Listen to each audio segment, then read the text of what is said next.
শায়েখ বিয়ের ব্যাপারে একটা ছেলের মাঝে কি কি বৈশিষ্ট্য থাকলে বুঝতে পারবো যে সে আসলে প্রকৃত দিনদার।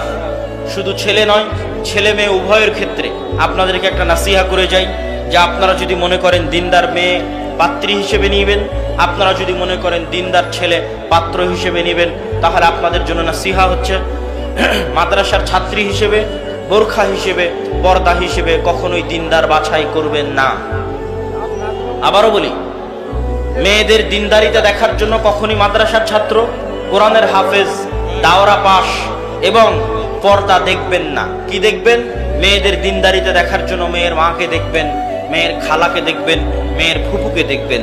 মেয়ের মা, খালা, ফুফু যদি নরম আচরণ, ভদ্র ব্যবহার, শালীনতার মধ্যে থাকে, সংসার টিকে আছে, তাদের নামে কোনো দুর্নাম নাই, তাহলে মেয়ে জেনারেল লাইনে হলেও দিনদারিতা।